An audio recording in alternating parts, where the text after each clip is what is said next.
Isa pong born again, si Pastor C.J. David, nagsisinungaling at sinisiraan ang Katolikong simbahan na tayo doon daw sa Vatican ay wino-worship natin. Sinasabi natin na si Satanas, si Lucifer daw ay ama ni Jesus. Obviously na nagsisinungaling po siya dito at i-expose natin siya dito sa video na ito. Para po maintindihan nyo, mapanood nyo yung sinasabi ko, ito po exactly yung video. Panoorin nyo po muna at pakinggan nyo maigi yung kanyang akusasyon na tayo daw Katoliko sa Vatican, wino-worship natin si Satan o dinedeklara natin na si Jesus ay anak ni Lucifer o si Satanas. Ito po yung video, panoorin nyo maigi. Grabe to kapatid, maniniwala ka ba kung sasabihin ko sa iyo na sa loob mismo ng Vatican Church, nananalangin sila at dinedeclare nila sa kanilang panalangin na si Lucifer, si Satanas ay ang kanilang Diyos. Hindi po ito paninira, kayo na lamang po ang mga suga at panoorin po natin sama-sama. So expose po natin ang bagay na ito.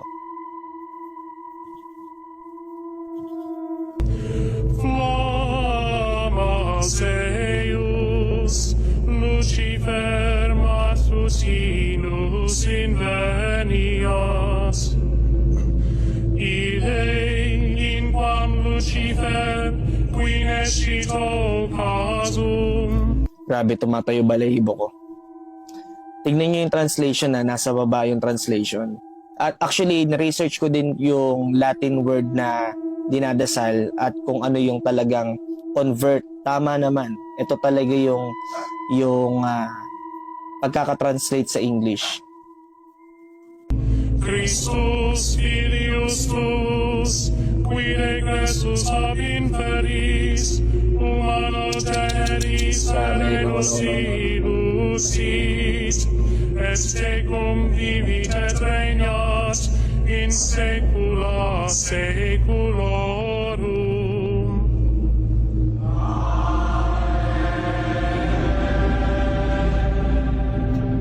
Kinikilabutan ako sa bagay na to, guys. Grabe. So makikita nyo po doon, dinedeclare nila na si Lucifer ay anak niya, si Jesus Christ. Sinabi pong gano'n. So ayan po mga kapatid, obviously na mabibigat yung paratang akusasyon ng isang pastor na ito, born again pa naman daw. Kaya dito sa video ay i-expose natin yung kasinungalingan niya. Sabi niya dito sa video ay tumatayo yung kanyang balahibo or grabe, sabi niya, pero titignan natin kung sino ang grabe dito at bakit sobrang kasinungalingan itong sinasabi ng pastor na ito. Yung kanta po na yon na sinasabi niya na yun nga, kinakanta daw, chinachant natin doon sa kanta na yon na si Jesus daw ay anak ni Satanas. Ang tawag po doon ay etong kinakanta namin na mga pare pag Easter Vigil. Katatapos lang po yung Easter Vigil. Last Saturday, yung evening po noon, Easter Vigil po ang tawag noon. At isa sa party po ng celebration natin yon. Noon ay kung natatandaan po ninyo ay yung Service of the Light, sisindihan yung Paschal Candle, tapos papasok sa simbahan, ilalagay yung Paschal Candle sa kanyang stand at yung deacon o kung sino man naatasan, pari man yan o kung sino man yung kakantain yung tinatawag po natin na exalted o yung Easter Proclamation. Yun po yung kinakanta sa video na yon na kinopya ni Pastor C.J. David na ito. Ito po exactly yung wordings ng exalted na ito. Ulitin ko po ang chant na yon, ang kanta na yon, kinakanta namin na pare, hindi lang sa Vatican, kundi sa buong mundo pag Easter Vigil. Ang tawag doon, exalted o yung Easter Proclamation. Ito po, hawak-hawak ko ngayon ang libro na ginagamit namin pag Holy Week at andito po yung instruction, paano kakantahin yon at yung mga wordings, Latin saka English, yung English translation. So pwedeng kantahin sa Latin, pwedeng kantahin sa English. Ako, siyempre, hindi man naman natin naiintindihan dito sa Pilipinas ang Latin. May mga ibang parishes po, kahit tinaintindihan, kinakanta pa rin sa Latin kasi mas maganda yung sa Latin. Pero karamihan, para maintindihan po ng mga tao, etong English translation ang ginagamit. Ito po exactly yung beginning ng chant na ito. Exalt, let them exalt, the host of heaven. Exalt, let angel ministers of God exalt. Let the trumpet of salvation sound aloud our mighty King's triumph. So doon pa lang ang purpose ng exalted na ito is to trace the history of our salvation from creation to the fall to the promise of the Redeemer at yung pagpunta ni Jesus as light of the world, symbolized by this Paschal candle. Meron line dito na sinabi niya, this is the night that with a pillar of fire banished the darkness of sin. So eto, kinukumpara si Jesus or si God na birang light that brings light to darkness. Tapos, yung part na yon na napanood po ninyo sa video ay yung towards the end, the conclusion of this exalted. Ito po, ang Latin translation or original Latin. So pwede pong yan ang kantahin, kinakanta sa, yun nga, sa Vatican, sa mga ibang simbahan around the world. At ito po ang example. Una sa Vatican. Flamma Seus, Lucifer matutinus inveniat. Ille in quam Lucifer qui nescit occasum, Christus filius tuus, qui regressus ab inferis, humano generis serenus iluxit, et ecum vivit et regnat, in saecula saeculorum.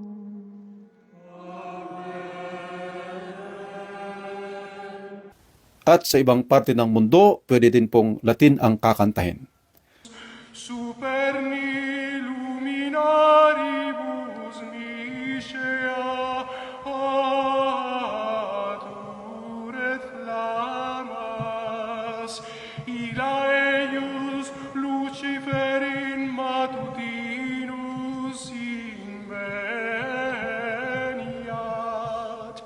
ille in quam Lucifer qui nescit occasum, ileque regressus ab inferis, humano generi serenux iluxi.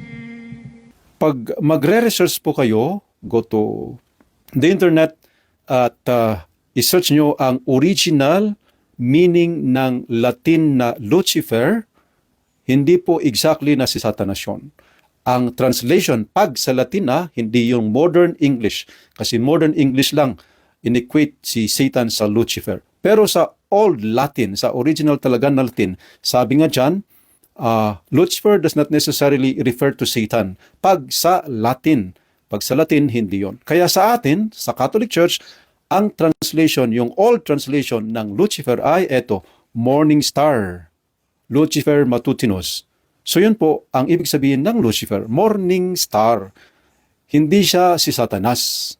Okay, kaya yung translation na kinakanta namin sa English ay eto, may this flame be found still burning by the morning star, the one morning star who never sets, Christ your Son, who coming back from death's domain, has shed his peaceful light on humanity, and lives and reigns forever and ever. Amen. So ito po yung English translation. Hindi po siya Satanas, hindi po siya demonyo na sinasabi ni C.J. David, kundi morning star. Literal na meaning ng Lucifer ay Lucis, light, Pharos, bringer. So, bringer of light. So, we are referring to Jesus Christ, the one morning star. Yung sinabi din ni Jesus, I am the light of the world. Kaya nga si Jesus nire-represent ng Paschal candle during this Easter Vigil. He is the morning star. He is the morning star who never sets. Si Jesus yon, hindi si Satanas. Okay? I hope this is clear. Kaya etong si kapatid natin na si Pastor CJ David, ipagdasal po natin siya. Galit siya sa Katoliko, dati siyang Katoliko, pero ngayon sinisiraan ang Katoliko. Nililin lang ang kanyang mga followers, marami pa naman siyang followers. Lately, chinek ko itong video nito, meron na po siyang 14,000 comments. So can you imagine, 14,000 na tao ang nilinlang ng isang kapatid natin na pastor na ito. Tama nga ang Biblia na sa ating panahon ngayon may mga magsisilabasang mga false prophets. Be careful kasi marami sila sa internet ngayon. Kung gusto niyo makita talaga yung kanyang sinasabi na video na yan, madali naman mag-research. Kung ano talaga yung kinakanta namin ng mga pare. Ang pangit naman yon pag sinasabi na yung kinakanta namin ay para kay Satanas. Nagsimba po kayo last Easter Vigil, narinig po ninyo yung mga kinanta namin. Hindi po si Satanas yung kinakantahan natin doon, kundi ang ating Panginoong Jesus na by His death and resurrection has conquered darkness and death, kaya siya po ang light of the world. Happy Easter. God bless po. Please share this video para mas marami pang Katoliko ang ma-enlighten para i-expose natin itong pastor na ito. Sabi niya, tayong Katoliko ang kanyang i-expose. Ngayon naman, i-expose natin through this video ang kanyang sobrang kasinungalingan. Again, salamat. God bless.